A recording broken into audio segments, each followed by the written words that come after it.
Para quem não sabia, vocês vão saber agora que eu vou contar o caso para vocês.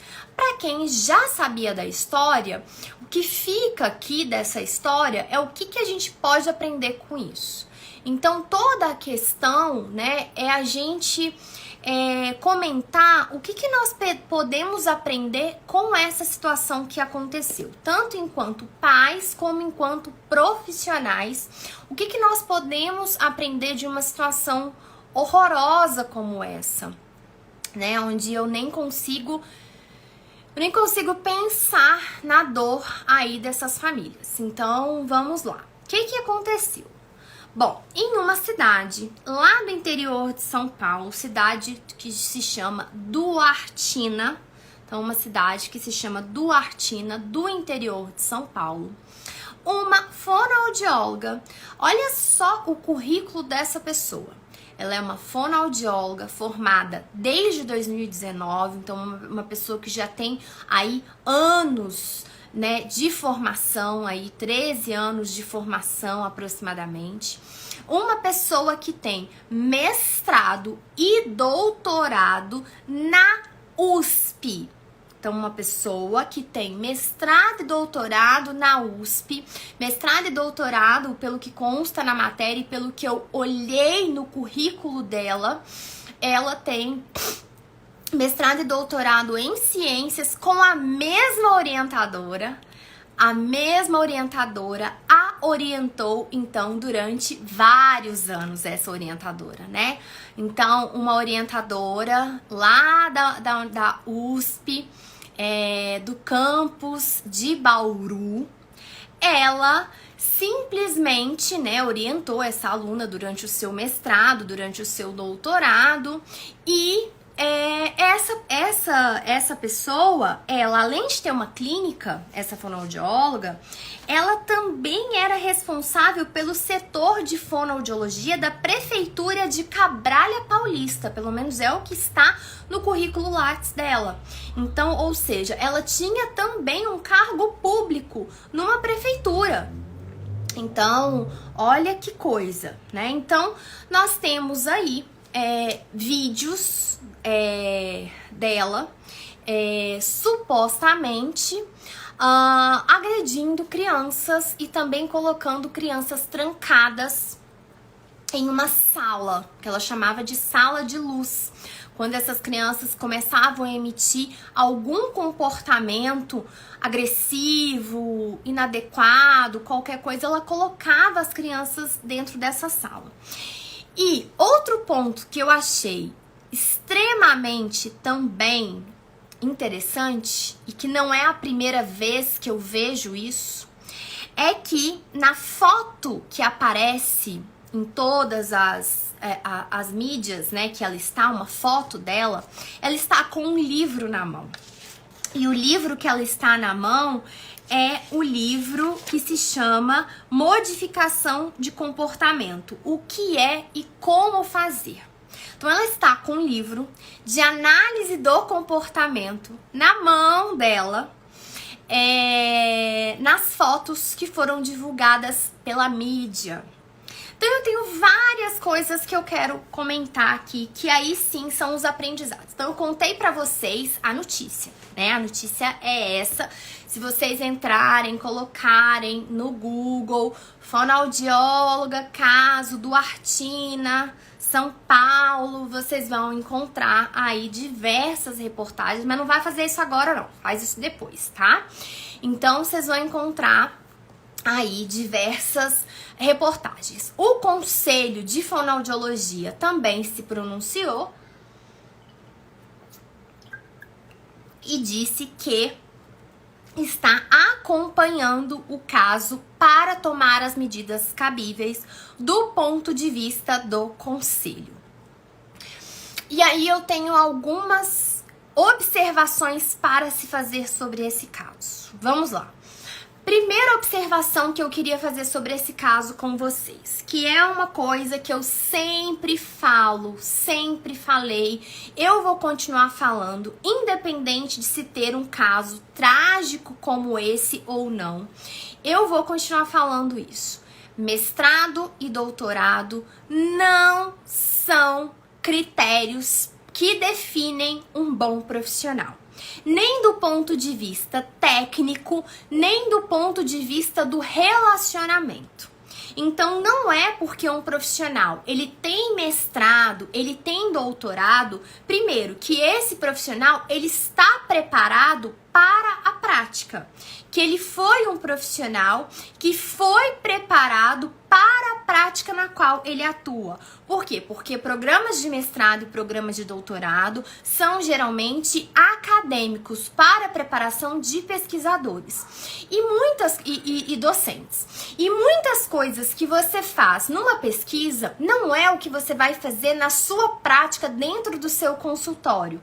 Muitas vezes, para que você tenha um controle de variáveis durante um experimento, onde você quer saber se a variável A, ela tem relação, ela é causa, ela é consequência da variável B, você vai fazer determinadas coisas na sua prática que você vai fazer numa pesquisa que você não faria na sua prática. Então você não vai fazer os seus pacientes da sua sala de aula, do seu consultório, os seus ratinhos de experimento. Essas crianças não são ratinhos para você poder conduzir experimentos. A ciência precisa avançar, pesquisas precisam ser feitas, uma série de coisas precisam acontecer. Mas é preciso um cuidado ético muito grande quando pesquisas são feitas utilizando humanos, tanto que são passados, para uma pesquisa ser aprovada, são passados por comitês de ética.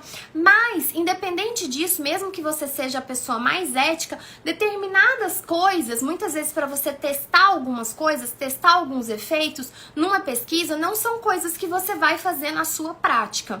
Então, moral da história, não só por causa desse caso, dessa fonoaudióloga que supostamente agredia crianças na prática dela, que tem prints, supostamente existem prints onde ela xingava as crianças, onde ela dizia estar com nojo, onde ela usava palavras de baixo calão, supostamente, se referindo a crianças. Então, uma pessoa que claramente não queria estar ali, não queria fazer aquele trabalho, ela não nasceu pra isso, não é a praia dela e tá tudo bem, né? Ela só não precisava agredir as crianças, porque, né, ela supostamente, né, que é o que está sendo investigado, ela não precisava fazer isso porque se é algo que ela não quer fazer, se é algo que ela não gosta, se é uma população que ela não tem empatia, que ela não gosta de atender. Então, tá tudo certo. É o que eu sempre falo também. Ninguém é obrigado a atender autistas. Você pode escolher. Lembra que eu já fiz uma live que a gente falou sobre isso? Ninguém é obrigado a atender autistas. As pessoas da saúde podem escolher. Mas os profissionais da educação não podem escolher. Porque você precisa dar oportunidades de ensino para os alunos que chegam na sua sala de aula. Eu já fiz uma live sobre isso. Então, você não tem direito de escolha. Quando você topa ir para uma sala de aula, você tem que ir ciente que você está indo para uma sala de aula onde você pode receber indivíduos com diversas necessidades educacionais especiais e você tem que fazer sim o seu papel de professor e ensinar para toda a sua sala de aula. Então, mas os profissionais da saúde podem escolher se eles querem trabalhar com a população X ou com a população Y. Ok. Então, esse é um ponto. Mestrados e doutorados não vão nos certificar que aquele profissional, ele é de fato bom, ele é de fato competente e ele é de fato um profissional. Agora, a gente está cada vez mais tendo que se preocupar não só se o profissional é competente, mas se é uma pessoa confiável para deixar os seus filhos com aquele indivíduo numa sala fechada sozinhos. Por isso que há muitos anos eu defendo que você traga os pais para o seu consultório, que eles estejam com você dentro da sua sala, que você tenha câmeras na sua sala, que você trabalhe com toda a transparência, porque quem não tem nada o que esconder, não tem por que ficar escondendo as coisas. portas trancadas, portas fechadas, relatórios que nunca são fornecidos aos pais, programas de ensino que nunca são apresentados, pasta de programas de ensino que são sempre escondidas, reuniões ditas como reunião de supervisão que tem que ser só o supervisionado e o supervisor, tudo muito velado, tudo muito escondido. Nunca gostei disso. Já há muitos anos, desde que eu estou no mundo do autismo, que eu falo isso. Então, desde 2014 que eu defendo a transparência, porque como mãe eu me coloco no lugar dessas pessoas. Já tive serviços onde os profissionais queriam tudo muito velado, muito fechado, tudo nessa nem sei o que dizer, né? Mas quer colocar tudo num baú muito secreto e onde você não tem acesso a nada. Então, essa fala ainda, porque o pai vai atrapalhar a minha sessão, porque o pai, a criança vai se comportar de uma maneira diferente, tá? Mas essa criança vai viver com aqueles pais. Então, se você não consegue fazer a sua terapia na presença daqueles pais, como que essa criança vai emitir esses comportamentos que você está ensinando em terapia em outros ambientes? Como que você vai promover a generalização dessas habilidades para que elas possam ocorrer fora do seu consultório, com outras pessoas? Então, assim, não tem por que termos essas falas ainda. As pessoas vêm muito com essa fala de que muitas pessoas, por exemplo, da psicologia, porque eu preciso extrair da criança aquilo que ela não vai emitir com a presença dos pais. Não, se você tá fazendo um trabalho de terapia ABA, você não tá fazendo psicoterapia, então você não tem o que extrair dela. Muitas dessas crianças nem falam, nem se comunicam, então não é psicoterapia. A análise do comportamento, terapia ABA, não é psicoterapia, são coisas diferentes. Você não está fazendo psicoterapia. Você pode ter um autista que faça psicoterapia com base analítico-comportamental. Aí já é outra conversa, já são crianças, já são indivíduos em outro momento, totalmente verbais, que se comunicam bem e que se você agredir ele de alguma forma, essa criança, esse indivíduo vai falar, vai contar, e geralmente são indivíduos mais velhos também, que vão entrar num processo terapêutico aí de psicoterapia. Isso é muito importante, eu já produzi outros conteúdos aqui sobre isso, e esse é um erro que muita gente tem, muita gente mesmo. Então, a gente precisa aprender dessa história que mestrados e doutorados nem sempre são um sinônimo de que aquele profissional ele é de fato bom. Outro ponto que chama, mesmo que seja um profissional de uma universidade federal famosa como a USP, tá? E muito interessante que até o momento a USP não se pronunciou, né? Eu acho isso tão comédia, e aí vou compartilhar uma questão pessoal minha, que eu já estive numa universidade federal, onde eu cursei o meu programa de mestrado e eu não concluí, também já falei sobre isso aqui no meu perfil, porque a minha vida é um livro aberto, né? Aqui a gente realmente fala tudo porque eu mostro a vida como ela é e quem eu realmente sou e como eu realmente penso. Eu realmente, assim, fico totalmente despida aqui, trazendo as minhas inseguranças, trazendo aquilo que eu vivo, aquilo que eu faço. E eu cursei esse programa, e muito interessante que quando eu cometi o erro que eu cometi, que eu já contei pra vocês também, o dia que eu fui cancelada e aquele post, né? O dia que eu fui cancelada e o cancelamento foi desproporcional. E foi muito engraçado que eu emiti a minha opinião sobre algumas pessoas e a universidade foi emitir uma opinião sobre esse fato, né? Então a universidade que eu cursava esse programa de mestrado, uma universidade pública também, ela foi emitir a opinião dela sobre o fato que eu fiz na rede social, que foi emitir a minha opinião sobre algumas pessoas, que eu já fiz um post sobre isso. Agora você imagina, uma pessoa, olha o paralelo das situações. Uma pessoa se forma, faz mestrado e doutorado E parece que se formou também, a graduação dela foi toda nessa faculdade, ou seja, toda na USP. E a USP tá calada, né? Então, assim, problema dessa aluna que fez isso. A aluna tá sendo indiciada, vai ser processada e tudo, por uma coisa grave, por uma coisa criminal. E a USP tá na dela, vivendo a vida dela, porque ela tem milhões de alunos. No meu caso, a universidade se sentiu que ela precisava emitir a opinião dela, porque eu emiti uma opinião na rede social.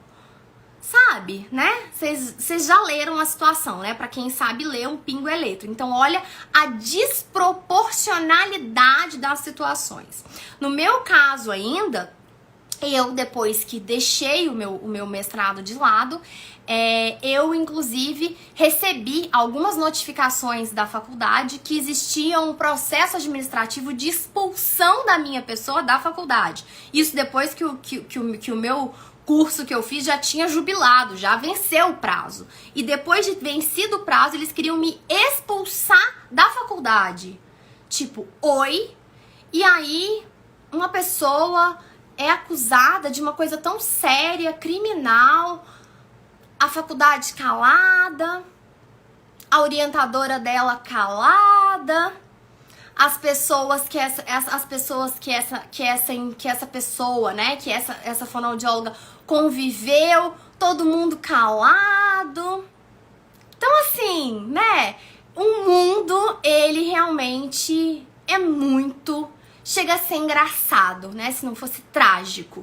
Então, para vocês verem como funciona o mundo das universidades, né? Como funciona o mundo quando você é peixe de alguém, quando você tá ali dentro, quando você tá no meio, quando você tá dançando a música conforme ela tem que ser.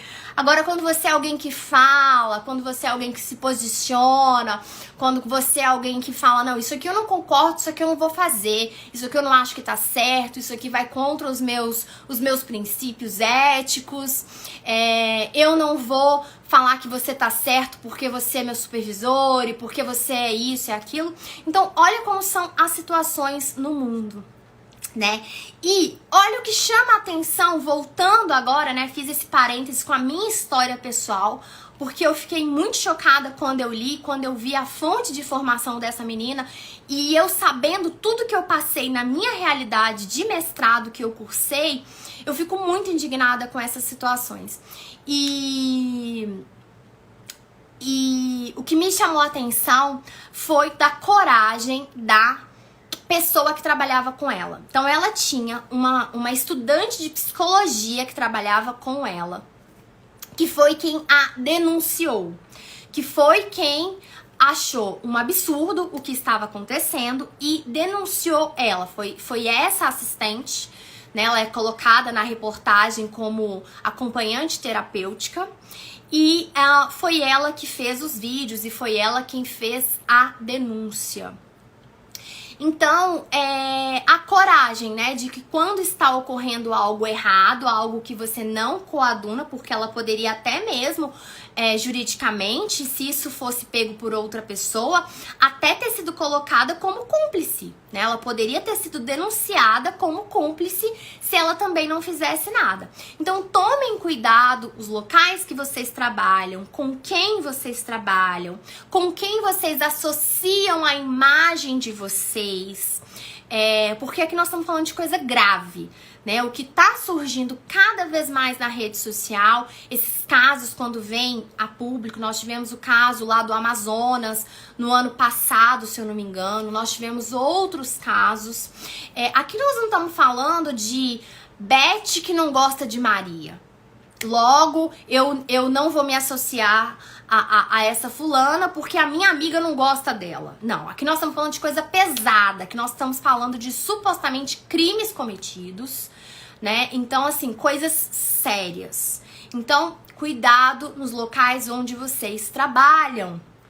Cuidado nas situações em que vocês se colocam, tá? Então, cada vez mais, infelizmente, eu acredito que outras situações como essas vão começar a vir a público, outras situações. E cada vez mais nós vamos ter pais mais desconfiados com clínicas, com profissionais, com terapeutas. Então, essa desconfiança e uma série de coisas, eles vão resbalar em cada um de vocês, seja que estão na sala de aula ou sejam que estão na clínica.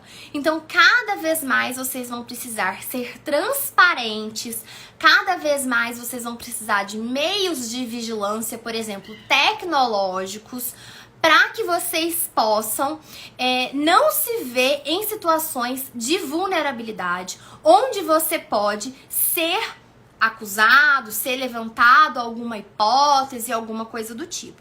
Então, tomem cuidado com essas situações, né? Eu sempre, quando eu atendia, eu tinha muito cuidado com isso, porque às vezes a criança ela tem um arranhão, ela bate em algum lugar, alguma coisa do tipo que você não teve culpa, e você pode se ver em situações complicadas, mesmo muitas vezes você sendo inocente. Então, infelizmente, os inocentes, eles pagam pelos pecadores. Então, cada vez mais os pais vão ficar mais receosos, eles vão ficar duvidando, eles vão ficar normal, né? Porque você vê esse tipo de coisa acontecer e você fica um tanto traumatizado, não tem como você não ficar. Então, esses todos também são aprendizados que eu acho importante, tanto para pais quanto para profissionais. Então, essa questão da profissional ter tido coragem de denunciar. E outra coisa que é importante também é que a profissional que trabalhava com ela, que a denunciou, ela disse que não era a fonoaudióloga que prestava os atendimentos. Quem prestava os atendimentos era a estudante de psicologia. Então, é aquilo que eu falo, é muito importante clareza de qual serviço você está prestando. Porque eu tenho uma estudante de psicologia atuando junto com uma fonoaudióloga e quem está prestando a intervenção é a estudante de psicologia num horário de terapia fonoaudiológica. Não casa muito, entende? Então a gente precisa também organizar e ter clareza. Por quê? Eu não sei, será que essa profissional, juntando o que essa profissional, o livro que estava na mão dela, que era um livro de análise do comportamento, será que essa profissional, ela estava prestando um serviço de terapia ABA? E aí por isso ela tinha uma estagiária atendendo junto com ela, ela não estava, ela é fonoaudióloga, mas ela não estava naquele momento prestando um serviço de terapia fonoaudiológica. O que ela estava fazendo ali? Qual que era o objetivo daquela intervenção? Então, claro que isso a gente não sabe, provavelmente a gente não vai saber. Se vocês conhecerem alguém da família, né, peça para me mandar um direct, me contar melhor esses pontos, eu gostaria muito de saber. Mas a gente precisa ter clareza. Então, assim, não era ela que estava prestando esse atendimento. Então, esses pontos a gente tem que ver. Que serviço que estava sendo prestado? Então, os pais que ficam lá na recepção esperando, não viam que ela saía o tempo todo da sala, e se ela saía da sala, quem estava com as crianças? Porque se tem uma coisa básica que todo terapeuta, todo professor tem que saber, é que você nunca vai deixar uma criança sozinha. Então, os pais e a própria terapeuta que a denunciou disse que ela saía da sala toda hora, ela ficava conversando com os pais, mas quem fazia o atendimento da terapia era eu. E aí, eu vou fazer um parêntese pra gente poder entender de qual tipo de atendimento em terapia ABA que a gente pode ter. Que tipo de serviço de atendimento em terapia ABA que a gente pode ter? Olha só. Nós podemos ter o seguinte tipo de atendimento. Você vem no meu espaço de atendimento e eu faço uma prestação de serviço de terapia ABA. E o que eu vou fazer inicialmente? Eu vou fazer uma avaliação da sua criança e desde o início eu já vou falar pra você, olha, a minha metodologia de trabalho é essa. Então você vai pegar e falar qual que é a sua metodologia de trabalho. E aí diferentes pessoas com diferentes formações vão ter diferentes metodologias de trabalho. Então no meu caso, de acordo com a formação que eu tive e o que eu escolhi para fazer, era o seguinte, era a prestação de serviço em terapia ABA. Então fazer a avaliação, elaborar todos os programas de ensino daquela criança. Só que quem ia fazer a aplicação dos programas de ensino daquela criança não seria eu, seria uma outra profissional que poderia ser escolhida pelos pais e que eu poderia ajudar nesse processo de escolha e que eu ajudaria no treinamento. Então, isso precisa ficar bem claro. E geralmente essa terapia, ela acontecia, essa aplicação diária de programas de ensino era feita no ambiente domiciliar, era feito na casa das crianças, não no meu espaço de atendimento. Então, esse era o modelo de trabalho que eu tinha. Então, eu também tinha um modelo de trabalho de fazer visitas na escola, porque eu sempre adorei o ambiente escolar, e de fazer orientações para a acompanhante que estivesse com aquela criança na escola e também para a professora. Eu também fazia o trabalho de fazer as adaptações de tarefas, as adaptações das atividades de sala, das atividades de livro, de todo o conteúdo e entregar aquilo semanalmente para a família. Edneia, eu vi que você entrou aqui, desculpa gente, mas eu vou ter que fazer uma pausa. Eu vi que você entrou aqui, Edneia, vê se você vai na supervisão de manhã, porque nós vamos discutir uns negócios de inclusão, de atendimento educacional especializado, de PEI, e eu queria que você visse se você tem como ir na supervisão de amanhã para você participar. Então, eu sou assim, né? Eu já pego, já vejo o aluno aqui, eu já dou o recado para ele e é assim.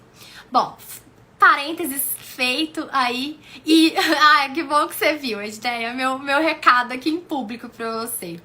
E aí, gente, então essa era a minha prestação de serviço, entende? Então assim, é preciso clareza. Então você tá contratando um fonoaudiólogo, pode ser que esse fonoaudiólogo seja também um terapeuta ABA, como nós temos diversos profissionais da fonoaudiologia que são terapeutas ABA. É uma das coisas que eu mais estudo, inclusive, é o ensino de comportamentos de linguagem e comunicação. Porque ele é a base para o estabelecimento de outros repertórios, de repertórios acadêmicos, por exemplo.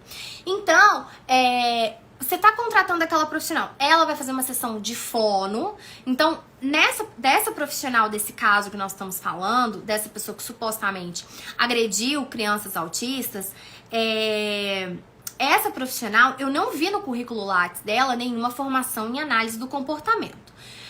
Então eu não sei se o tipo de trabalho que ela estava prestando era em análise do comportamento, embora ela esteja na foto que aparece dela, ela está com um livro de análise do comportamento na mão. Um livro muito antigo, um livro já ali ultrapassado nas visões muito enrijecidas, ainda falando de terapia de mudança comportamental, com aplicações muito enrijecidas, já antigas, coisas que a gente não tem essa rigidez hoje. Hoje, um bom profissional dentro da análise do comportamento, ele não é esse profissional enrijecido, não é esse profissional com práticas de 1980. Não, ele não é um bom profissional. Eu, pelo menos, não queria para o meu filho um terapeuta desse. Mas, enfim. Então, esses pais, eles precisam ter conhecimento. Porque aí eles vão perceber ali naquele manejo que tem alguma coisa de errado. Me parece, em alguns casos, que essas crianças, que é o que acontece até com muitas crianças, né? Que os pais deixavam essas crianças lá e não estavam presentes. Porque a mãe disse que às vezes a criança voltava com xixi na roupa.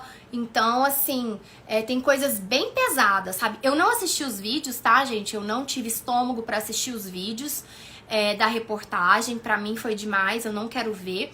Mas eu li, tá? Então, é importante ter clareza de qual serviço está sendo prestado, o que esse profissional tá fazendo, como ele está fazendo. Então, não é uma prática bacana você deixar o seu filho na terapia e você ir fazer outra coisa, tá? Não recomendo que você faça isso. Claro que, vez ou outra, se for um ambiente que você confie muito, você pode fazer isso, mas não recomendo você fazer isso, tá? Recomendo até que você esteja dentro da sala de atendimento com o seu filho, participando ativamente do processo terapêutico, tá? Nessas terapias fonoaudiológicas aí. Então, assim, enquanto o profissional tá fazendo, o profissional pode estar treinando o pai para que possa replicar certas atividades em casa. Então é importante vocês estarem atentos a esses pontos. Então, o que essa profissional estava fazendo? Qual o tipo de terapia? Porque não tem como eu ter uma terapia fonoaudiológica que está sendo realizada por uma estudante de psicologia. Não dá matching. O que eu posso ter é aplicação de programas ABA por um profissional que não precisa nem ter curso superior, mas se ele foi treinado corretamente, se ele sabe fazer a aplicação daqueles programas, se ele tem um bom relacionamento com a criança, é uma pessoa que leva jeito, é uma pessoa carinhosa, uma pessoa amorosa, uma pessoa que é reforçadora por si só para a criança, beleza, eu não preciso ser uma pessoa formada para fazer essa aplicação de programas, desde que você tenha o acompanhamento de outra pessoa com uma formação maior, para que essa pessoa que tem a formação maior faça escreva, né, faça a elaboração desses programas, acompanhe dando feedback, assista os vídeos. Essa pessoa com maior formação pode até assistir aquela terapia uma vez por semana ao vivo. Você coloca lá um zoom, deixa a câmera desligada, a câmera do terapeuta desligada, e eu vou estar lá assistindo aquela intervenção. Então existem várias maneiras de você fazer isso, de você acompanhar, de você fazer um trabalho de qualidade, e é uma forma até de você baratear a terapia. Eu já falei isso 50 mil vezes aqui. É uma forma de você baratear a terapia quando você coloca a pessoa que vai fazer a maior carga horária com a criança, que vai fazer aquela aplicação ali de programas. Tô falando em termos de terapia ABA, tá, gente? Vai fazer aquela aplicação ali de programas, que seja uma pessoa com nível mais baixo de formação, porque ela vai ser uma pessoa com uma hora mais barata, uma pessoa que não tem curso superior ou que ainda é um estudante, porque ela vai ter uma hora de atendimento mais barato se comparado com uma pessoa mais senior, né? Com uma pessoa com um nível de formação maior. E como você precisa de muitas horas de intervenção, se você tiver uma pessoa mais sênior fazendo muitas dessas horas de intervenção, vai ficar muito puxado monetariamente. Então, se você tem uma pessoa de um nível mais júnior para fazer a aplicação desses programas de ensino, é melhor. Claro que no caso de uma intervenção, de uma terapia fonoaudiológica, de uma terapia ocupacional, de uma sessão de fisioterapia, aí é diferente. Aí não tem como você ter um estagiário fazendo aquilo ali. Você precisa ter um profissional formado, né? Você precisa ter esse profissional. Eu não sou psicóloga, eu sou pedagoga, tá bom? Então são outros pontos que a gente precisa refletir sobre esse caso, tá? Então, algumas reflexões que nós temos sobre esse caso são esses pontos que eu trouxe pra vocês. Tudo isso que a gente tá discutindo aí desde o início da live. Então, eu espero que, a partir desse caso, que vocês possam refletir, mudar práticas, e a gente realmente reduzir as chances disso acontecer, sabe? Você nem dá a chance do bandido, né? Você já realmente, assim, já pega o negócio antes dele acontecer. Você atuar nos antecedentes. Então, isso é muito importante, tá? Então, assim, uma pessoa que trabalha com o indivíduo, não precisa ser só autista, mas com um indivíduo que tem comportamentos muitas vezes tidos como agressivos, morder, bater, determinadas coisas, você precisa estar preparado. Então você precisa estar preparado que você pode tomar uma mordida, você pode tomar um tapa, você pode tomar um arranhão, você pode ter acontecer determinadas coisas. E você tem que entender que isso não é pessoal, isso não é contra você. Então, você precisa realmente ter ali um sangue frio para lidar com essas situações de uma maneira profissional, ou do contrário, se você acha que isso não é para você, que você não consegue ter isso, que você realmente não se coloque então para atender esta população ou para não atender indivíduos que tenham estes comportamentos, tá? Então isso é bem importante. Essas coisas elas podem acontecer, eu não vou entrar por que esses comportamentos acontecem. A gente tem que analisar a função de cada comportamento. A gente tem que analisar a função do comportamento do Pedro naquela situação que aquele comportamento ocorreu. Mas a gente entender a função desse comportamento. Então o porquê, qual que é a causa, quais são os antecedentes, quais são as consequências que estão originando neste comportamento. Uma última coisa sobre esse caso que eu me lembrei agora é que ela colocava as crianças numa sala sozinho e supostamente ela trancava essas crianças numa sala. E essas práticas de colocar o indivíduo numa sala sem nada para que ele possa se acalmar são algumas práticas que em alguns locais dos Estados Unidos isso é utilizado, mas você precisa ter a autorização dos pais para que isso aconteça. Então você coloca esse indivíduo nesse ambiente, mas geralmente você tá ali junto com ele, para que ele não se machuque, para que ele não se coloque em situação de perigo, não coloque o outro em perigo e não destrua coisas daquele ambiente. Então, uma sala preparada para isso, onde você vai ter paredes acolchoadas, o chão acolchoado, em situações de comportamentos extremamente agressivos. Então, se você tem casos de comportamentos extremamente agressivos, você tem que estar preparado para isso, você tem que estar preparado para conter aquele indivíduo apenas com a força necessária para evitar que ele se machuque, que ele te machuque, que ele machuque outras pessoas, mas o seu nível de força não pode ultrapassar isso. E tudo isso você precisa de uma autorização dos pais. Então é como funciona nos Estados Unidos esse tipo de situação. Então é outro ponto também de alerta para pais e para profissionais, para que você possa se capacitar para atender indivíduos com comportamentos extremamente agressivos. Então, é preciso, toda uma base aí nessa situação. Então, é preciso isso ficar claro, tá? Então, esse é outro ponto sobre esse caso que eu queria também trazer para vocês. Beleza, segunda polêmica da noite. Vamos para a segunda polêmica. Vocês acham que era só essa polêmica na nossa aula de hoje? Não. Segunda polêmica da noite. Gente, a segunda polêmica da noite, eu não vou citar nomes, mas é a seguinte. Uma pessoa me mandou no meu direct sobre um vídeo que uma profissional fez sobre as causas ambientais do autismo. Então ela fez um vídeo, ela fez um Reels.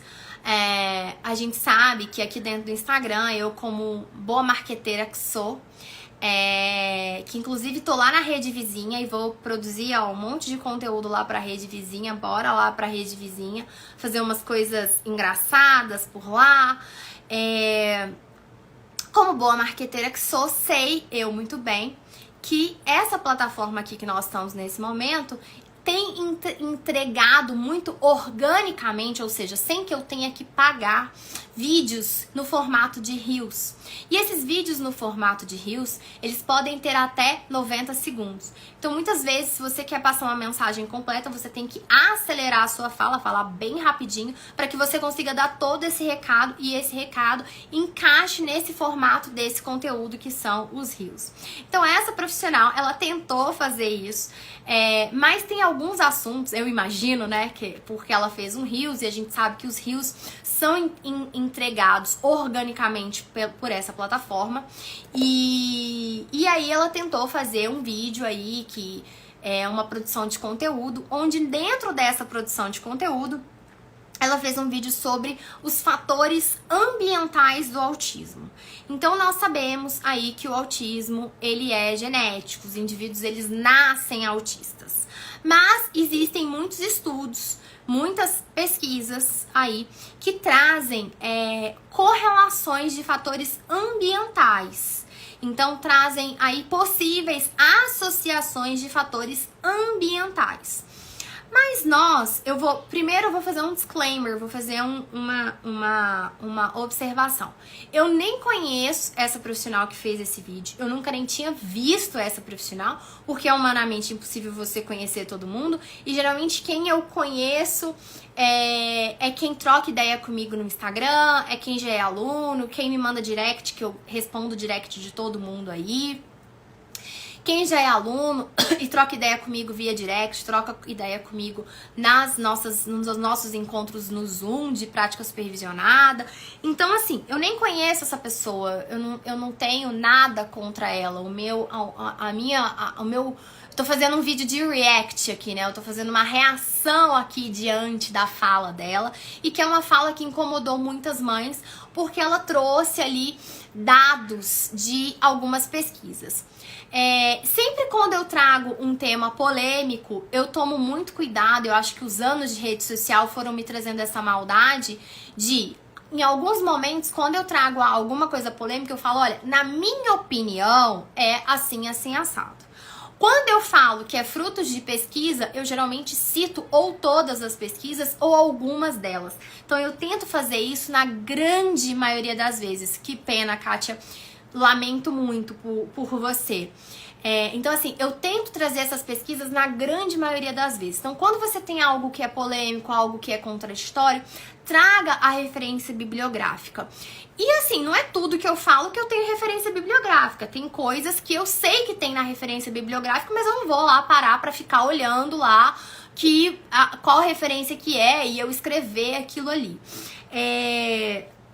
Então, eu muitas vezes falo, eu busco ser bem transparente naquilo que eu falo, né? Falo assim, ó, isso aqui eu não sei o estudo que vai ter isso. Eu sei que eu já li, mas eu não lembro que estudo que eu li isso. Dentre os 50 mil artigos que eu já li, eu não lembro qual artigo que eu li isso, e eu não vou procurar isso agora, porque eu não vou fazer uma aula sobre esse tema, enfim, não vou me aprofundar nisso. As questões de causa de autismo e parte genética, quem é meu aluno sabe que nunca foi uma coisa que eu me aprofundei demais para estudar, tá? Então, questões de causa de autismo, questões genéticas, nunca foi uma coisa que eu me aprofundei demais. A menos quando eu vou fazer alguma aula sobre esse assunto. Então, no ano passado, eu andei fazendo muitas aulas sobre autismo especificamente. E aí sempre tem esse ponto das causas do autismo, e eu coloco as referências bibliográficas para quem quer se aprofundar no assunto. Então, eu não sou uma grande pesquisadora, eu não sou de nada, eu não faço pesquisa, né, gente? Com muito orgulho. Mas o mundo precisa de pesquisadores, mas eu não me encaixo nesse perfil. Então, assim,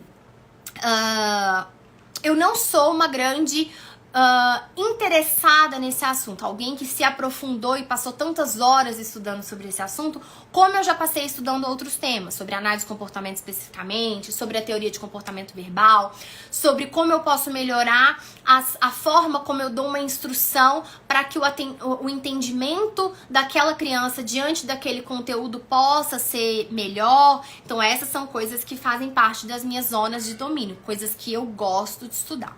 Mas eu já li algumas coisas, e eu inclusive fui pesquisar o artigo que lá nos comentários, quando algumas mães e algumas profissionais foram questionar a fala dela, eu fui pesquisar, né? Então, existe sim um artigo, por exemplo, no Lancet Psychiatry. Então, Lancet Psychiatry, eu coloco ele depois nos stories para vocês, para quem quiser pesquisar. Então, Lancet Psychiatry, que fala aí de análises de alguns dados, né? De análises de pesquisas que já foram feitas. Então, pegaram e fizeram uma compilação de dados de diversas pesquisas, analisando essa questão dos fatores ambientais que seriam um risco maior para o autismo. Bom, sobre esse assunto eu não estudo tanto, mas existe um assunto que eu venho estudando muito ao longo do tempo, que se chama prática baseada em evidências, medicina baseada em evidências. E isso é uma coisa que eu ando estudando muito para saber sobre a qualidade dos artigos que a gente lê. Porque, assim, Vocês precisam entender que não é tudo que é publicado que tem qualidade metodológica, tá? Então não é porque determinado artigo ele foi publicado é que ele tem qualidade metodológica. E muitas vezes pode acontecer sim de você ter publicações em grandes revistas e que aquelas publicações podem ter tido sim algum viés, tá? Então a gente precisa ter senso crítico, tá? Nós precisamos ter senso crítico e não pensar assim, porque eu tenho um artigo, eu tenho 10 artigos, que aquilo foi realmente um estudo com qualidade, que não tiveram falhas metodológicas e que você pode confiar 100%.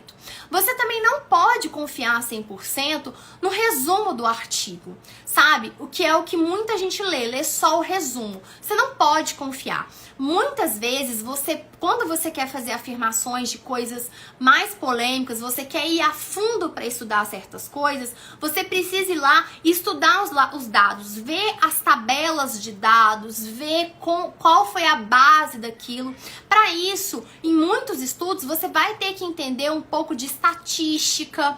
Então, você vai ter que ter uma série de conhecimentos para poder analisar se aquele estudo tem uma boa base metodológica ou não.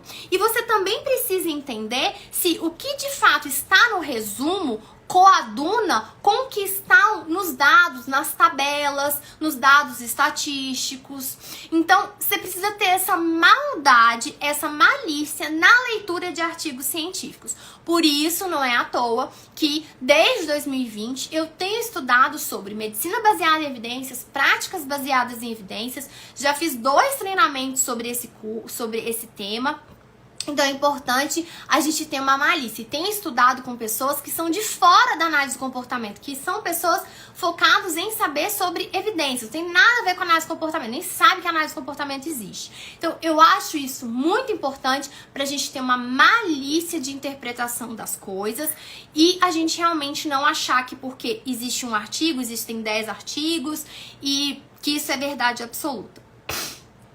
Dito isso, a gente também precisa pensar que esses estudos falam em potenciais fatores de risco. Então, eu tô até com ele aberto aqui na minha tela, né?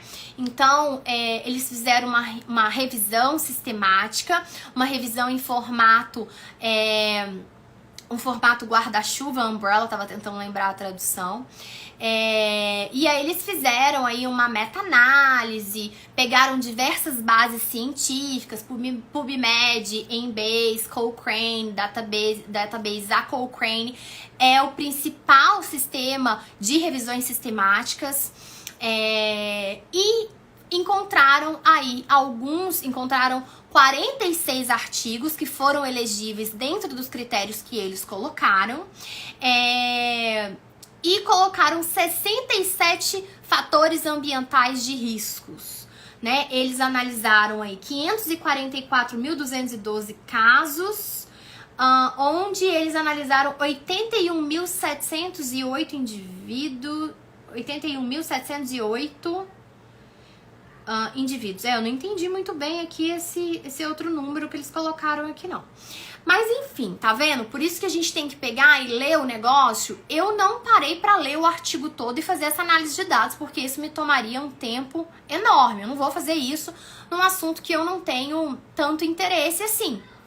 Mas acredito que foi uma postagem inadequada, porque quando a gente fala em causas ambientais do autismo, nós tendemos, nós mães, né, eu falo isso como alguém que tem um filho autista, nós mães, muitas mães, e mesmo eu que já passei por esse processo de diagnóstico há tantos anos atrás, você tende a muitas vezes buscar as causas. Mas por que isso aconteceu comigo? Por que isso aconteceu com meu filho? Por quê? Porque a gente tem que ter 2 visões relacionadas a ser autista. Você tem, de um lado, os autistas adultos encarando isso numa boa, o fato de ser autista, colocando isso como uma qualidade, como algo positivo, como algo bom, Você tem esse lado, mas você tem o lado das famílias que têm autistas severos e que o autismo severo deles tem sim um impacto significativo na qualidade de vida dessas famílias. E mesmo que não seja severo, mesmo que seja leve, mesmo que seja nível 1, 2 ou 3, que a gente nem tem mais essa terminologia leve, moderado e severo, mas a gente acaba usando, né, na prática. Mesmo assim, o autismo, ele impacta essas famílias, né? São indivíduos que precisam de um planejamento para ensino de habilidade de uma maneira diferente. Muitas vezes as habilidades, elas demoram mais a ser aprendidas. Então nós temos dois lados de uma mesma moeda. Ao mesmo tempo que nós temos todos esses autistas adultos advogando em prol da causa, em prol de um orgulho em ser autista, em mostrar como pensam, o que eles estão sentindo e tudo, e cada um fala por si só, porque você não pode ter um autista representando toda a classe, mas você precisa analisar indivíduos, o que aquele indivíduo pensa, que muitas vezes vai bater com o que aquele outro indivíduo pensa, e às vezes você vai ter 10 autistas que vão pensar de maneira semelhante a um determinado tema, mas você vai ter outro grupo de autistas que vai pensar diferente. Então a gente também tem que ter muito cuidado quando você lê livros, quando você segue Instagrams, quando você segue perfis de hoje aí, influenciadores digitais que são autistas e que emitem a opinião deles, porque a opinião deles não representa todo mundo, não representa todos os autistas que existem no mundo e o que ele fala é verdade absoluta. Não, ele tá falando por ele, o que ele vive, o que ele sente. Então você tem de um lado essa população, esses autistas, mas você tem de outro pais que muitos ainda estão em sofrimento, muitos ainda estão na fase da negação. Você tem indivíduos que são extremamente afetados, que se batem, que agridem as mães, que agridem pessoas da família. Existe toda uma questão financeira. Então, existe toda uma questão emocional na qual essas famílias, elas passam quando elas têm um diagnóstico. Eu mesma passei, né? Eu era outra Michelle antes do diagnóstico, gente. Eu era outra pessoa. Eu era uma pessoa totalmente diferente antes do diagnóstico do meu filho. Então, assim, e eu tenho certeza que para muitas mães também é assim. Provavelmente você era outra pessoa, você tinha outros interesses, você tinha tempo de outras coisas, você tinha outros pensamentos. Talvez você tinha até uma outra forma diferente de ver a vida, como eu. Eu era uma pessoa totalmente diferente. Então, assim, depois do diagnóstico do meu filho, eu comecei a viver realmente dentro de uma bolha. Que aí é o que muitas pessoas acham. Ah, a Michelle é autista. Ah, o filho dela é autista, né? Ela tem uma base aí genética, o perfil dela, o jeito o que ela faz, às vezes, o que ela fala, o jeito como ela pensa, como ela vive. Nossa, ela tem muitas características de autista. Não, gente, não é que eu sou autista, eu não teria nenhum problema em falar pra vocês se eu fosse. Não, eu não sou autista. Mas você tem visões da vida diferentes, você muda o seu comportamento. Então, assim, eu mudei meu comportamento uma vez que eu me tornei mãe. Eu acredito que isso aconteceu com todas vocês que estão aqui e são mães.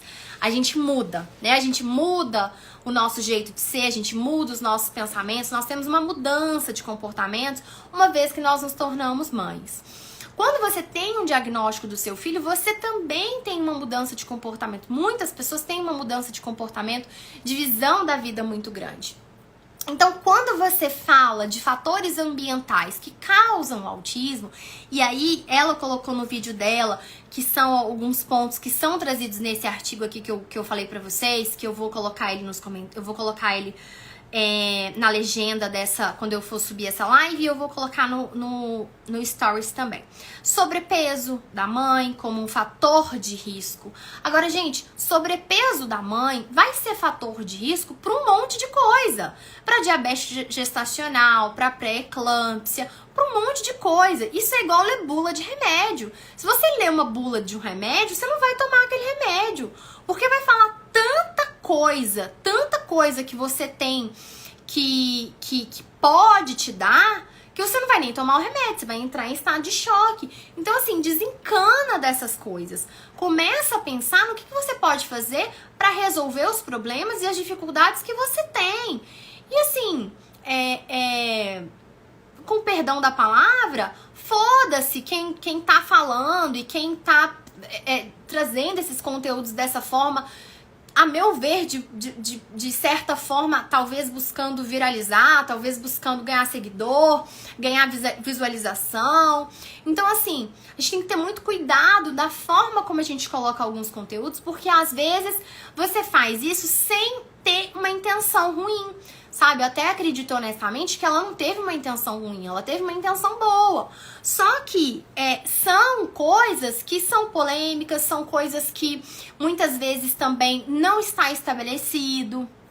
Você não tem evidência sólida ainda. Então você tem risco, você tem associação de fatores. Mas você não pode afirmar que uma coisa é causa e consequência da outra. Você não tem isso, tá? Você não pode afirmar que uma coisa é causa e consequência da outra. Então, assim, se você não é um pesquisador, por isso que eu nunca gostei de entrar nesses negócios de causa pro autismo e parte genética. Porque eu não pesquiso isso, eu não trabalho com isso. Então, assim, não é o caso dessa profissional também, ela não pesquisa isso, ela não trabalha com isso diretamente ela vai identificar os genes que causaram o autismo e ela está fazendo um estudo de grande escala com 50 mil participantes, onde ela está analisando a vida pregressa dessas mães e as condições. Não, ela não está fazendo isso. Então, assim, é um conteúdo desnecessário. Até porque é uma profissional que fala de outras coisas também. Nem fala só de autismo. Então, assim, desnecessário. Então, ela trouxe sobrepeso. Então, sobrepeso, gente, vai ser fator para um monte de coisa. Pelo amor de Deus. Bebês de reprodução assistida. Então, você imagina se agora uma família que não consegue engravidar, que é muito grande o número de mães, de mulheres que não conseguem engravidar, que lutam para engravidar, muito grande, gente. Muitas mulheres jovens, inclusive, que têm dificuldade para engravidar, e muitas vezes a única via que elas vão ter de exercer esse sonho da maternidade vai ser fazendo uma reprodução assistida, vai ser fazendo uma fertilização in vitro. E aí você já vai pensar, olha, deixa eu te falar, bebês de reprodução assistida, eles têm um risco maior de autismo. E aí você não vai ter o seu bebê por causa disso. Então, assim, sabe, ainda é muito prematuro pra gente falar, porque tudo varia da forma como você fala, da forma como você coloca. E aí, como eu coloquei pra vocês, como o Reels você só pode fazer de no máximo 90 segundos, se eu não me engano, porque o Instagram vive mudando, tem assuntos que eu não consigo desenvolver ele em 90 segundos. Eu preciso de mais tempo para que eu possa desenvolver todo o raciocínio, para que você possa entender todos os pontos, para que daí eu possa falar sobre determinadas coisas. Eu não posso fazer coisas igual manchete de jornal sensacionalista, entende? Então não dá, não é ético, não é responsável, né? As pessoas adoram falar de ética, então eu vou falar, não é ético. Mas assim, o mais importante não é ser, pra mim, né, o que fica, na minha opinião, não é ser o ponto de ser ético ou não ser ético. É eu produzir um conteúdo que possa agredir, ferir uma pessoa ou fazer essa pessoa se sentir culpada, sabe? Poxa, se eu tivesse com o peso certo, meu filho não seria autista.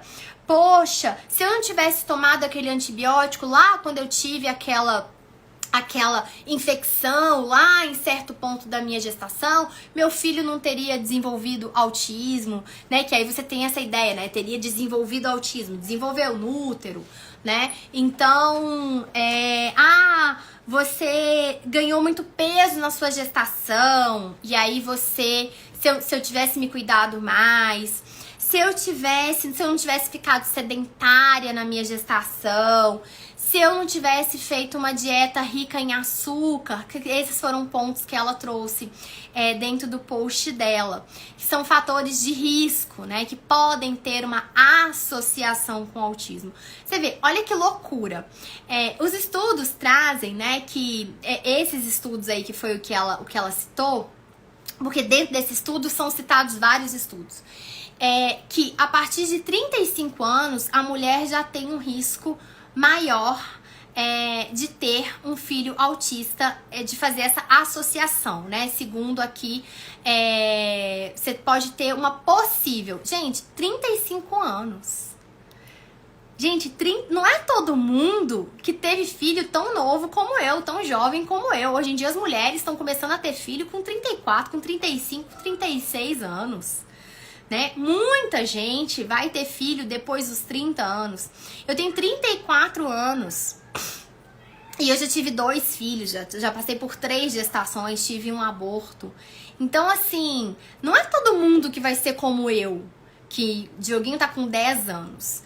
Mas assim, deixa eu falar pra vocês. Eu fui uma grávida, Dioguinho tá com 10 anos, eu tenho 34 anos.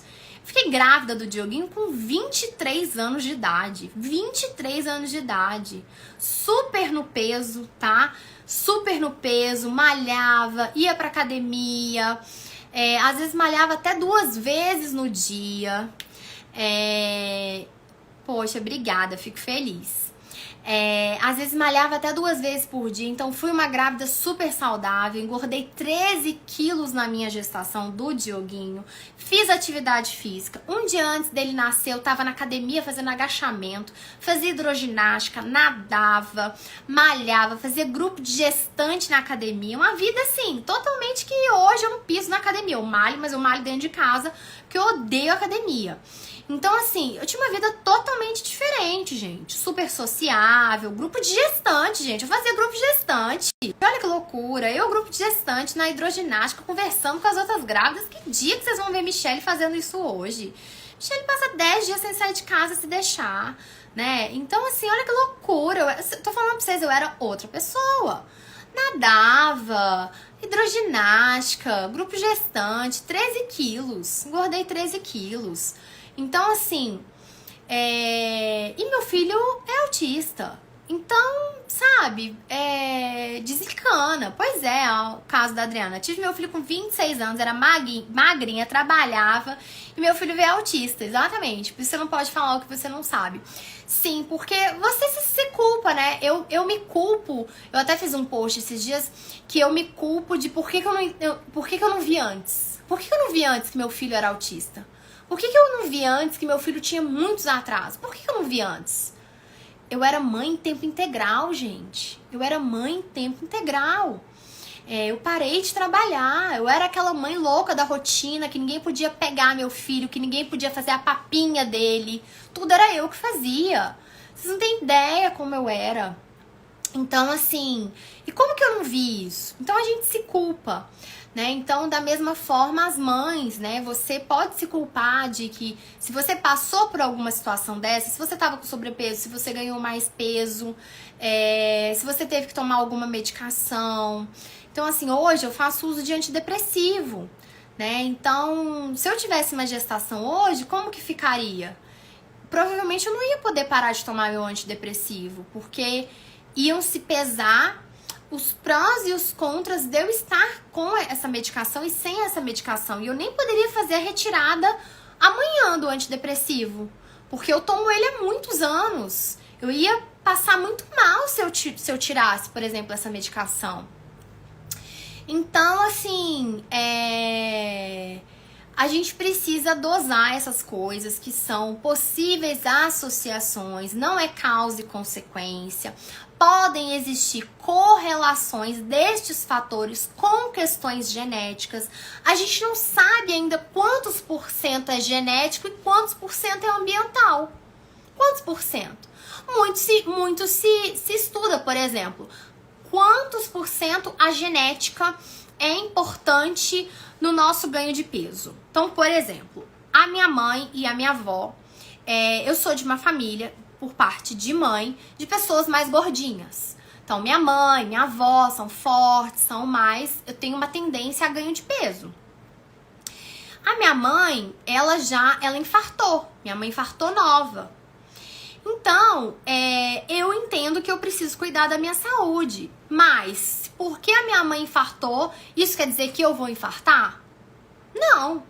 Eu posso fazer a minha parte ambiental, a minha parte de alimentação, a minha parte de atividade física, a minha parte de acompanhamento com o médico, que é o que eu já faço acompanhamento com cardiologista, né? Desde aí antes dos 34 anos de idade. Então, todos esses pontos, eles precisam ser olhados. Eu não dou muito valor, eu confesso, Michelle, tá?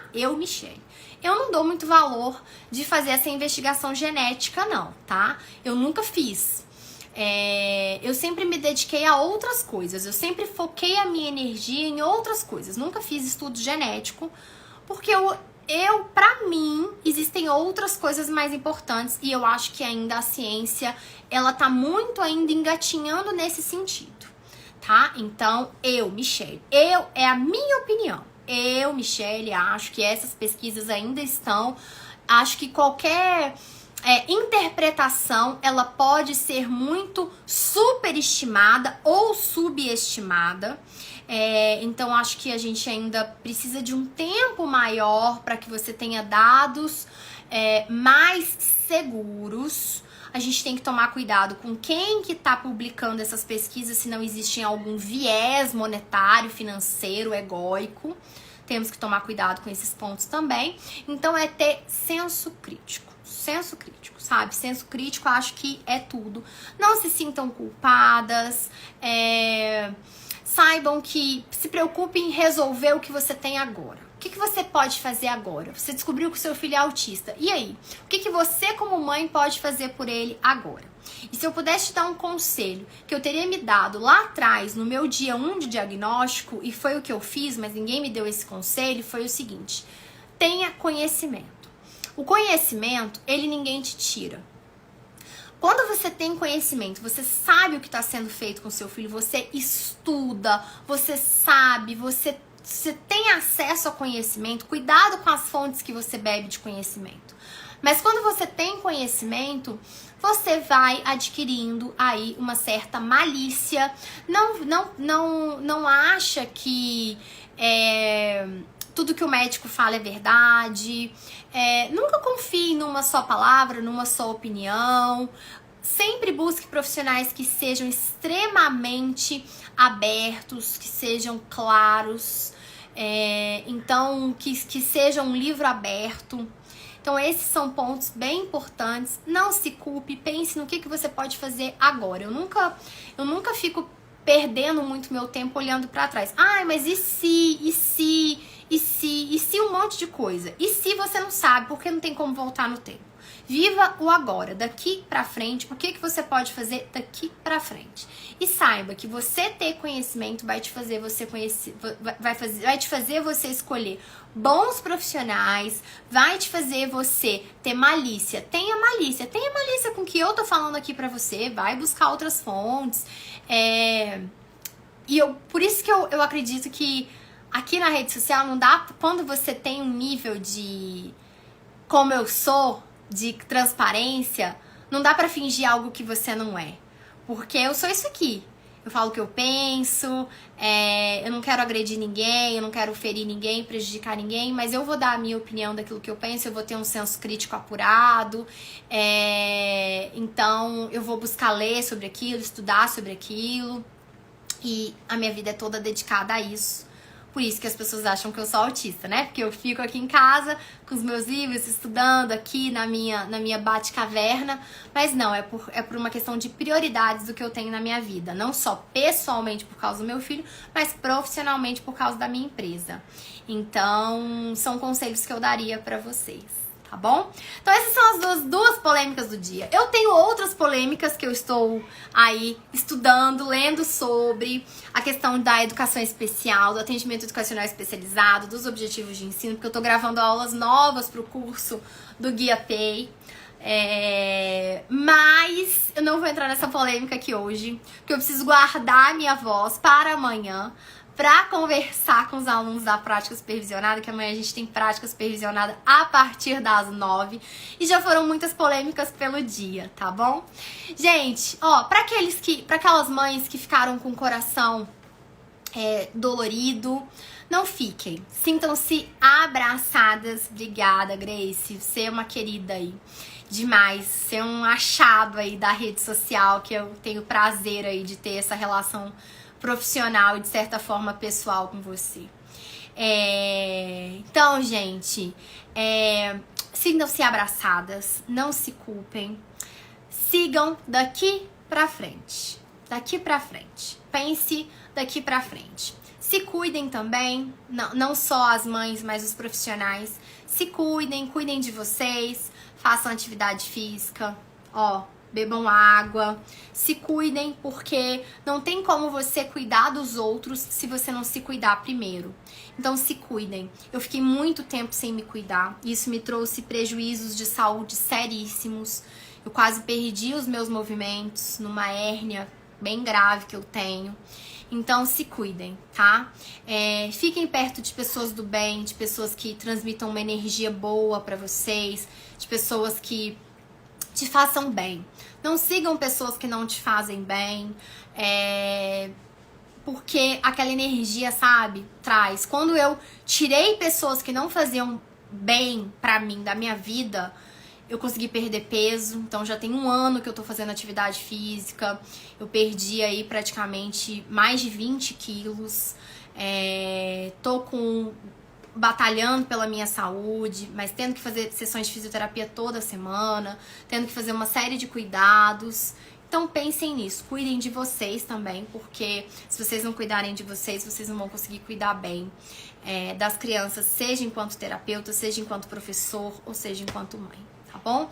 Abraço bem apertado em vocês. Beijo, que o coração de vocês fique quentinho, que vocês busquem sempre serem melhores profissionais, sempre serem honestos com os outros e com você mesmo. Porque eu garanto pra vocês que isso traz uma vida pra vocês de prosperidade, uma vida de paz, tá bom? Beijo, beijo, tchau, tchau, boa noite.